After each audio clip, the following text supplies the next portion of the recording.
Many issues. Joining me now, South Carolina Representative Mark Sanford. It's nice to have you on. My pleasure.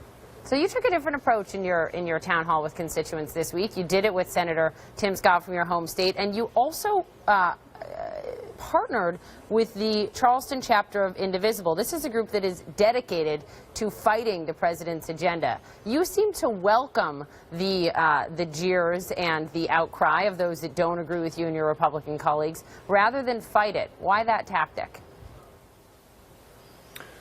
Well, it's not a tactic. I mean, it's just what I've consistently done during my time in office. I mean, back when I was governor, I held open door after 4 office hours, and anybody from anywhere in the state could show up, and they got their 5-minute allotment. And I thought I owed that time to them, given the fact that I worked for them. And so I could give you a lot of other examples of things we've done over the years, but the bottom line is people want to be heard, and you learn a lot more from a dissenting viewpoint than one that oftentimes agrees with your own. Look, it's a good point. These are the folks that are paying your salary and the salaries of everyone in Congress. Are your fellow Republicans wrong, then, who are skipping these town halls, not showing up? No, I would never speak for another member of Congress. Everybody knows the complexion of their own district. But what I would say is, you know, for a long history now, I've had something of a open book. At times that's been good, at times it's been bad. But with regard to me and issues and receptivity to other people's points of view. And I just think that give and take, I mean, I went to business school at the University of Virginia, and I believe there in this case study methodology, which was the idea of arguing something back and forth, to the point that hopefully the truth fell out at the bottom.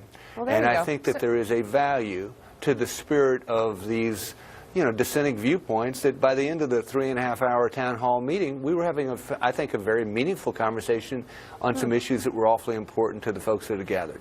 So perhaps one of the loudest cries are coming because of Obamacare. In your home state, you note that the premium for Obamacare this year has gone up 29%. You have come out with a plan to replace Obamacare with your fellow Republican, Senator Rand Paul. But can you guarantee, Congressman, in that plan, if that were instituted and adopted, would every single person between the 17 and 20 million Americans that are covered right now under Obamacare, would every single person be covered, and be covered to the extent that they are right now? Can you guarantee that?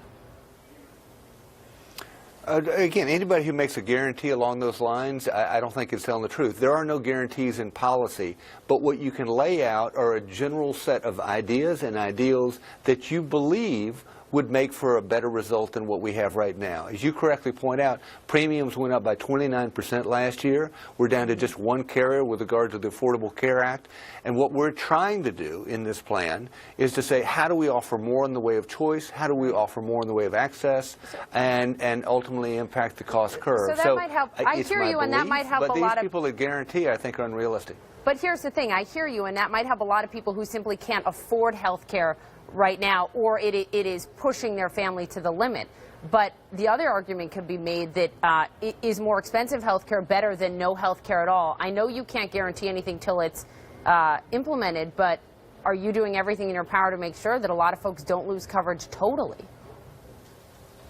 Absolutely. And our plan would not entail loss of coverage. I mean, I've said to the group that was gathered on Saturday, I think to a degree you guys already won. I mean, I think baked into the cake of any reform that comes out of the Republican side will be, for instance, a young person staying on the parent's plan to the age of 26. I think baked into the cake is this notion of dealing with pre-existing conditions in a way that they weren't dealt with prior to the Affordable Care Act.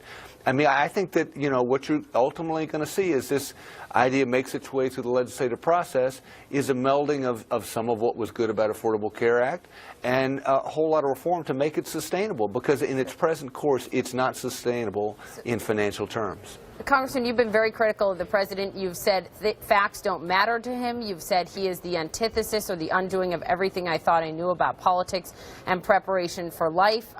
You haven't held back when it comes to criticizing things about the president you don't agree with. But here is what Senator Rand Paul, who you've come up with this Obamacare replacement plan with, here's what he said about Republicans criticizing and investigating other Republicans. Watch.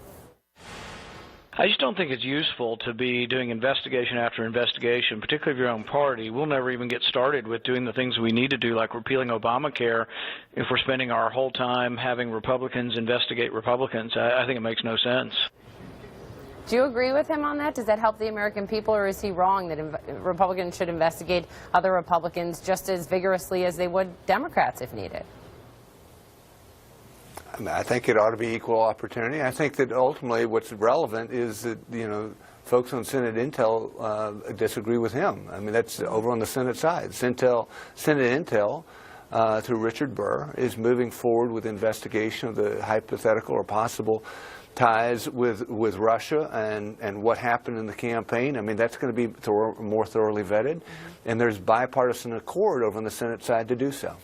All right, final question. Got to get you on the record quickly on this. There's been a lot of buzz about you potentially running against your friend, Senator Lindsey Graham, for that Senate seat in 2020. He's not only your good friend, he's a godfather of one of your sons. Are you considering that run? No, I'm trying to be the best congressman I could be. I've made that clear for quite some time now. I got a job ahead of me in terms of trying to be, I think, a good House member and ably representing the 750,000 people that make up the 1st Congressional District of South Carolina. All right, so that's a no for now. We will watch. Congressman Mark Sanford, it's nice to have you on.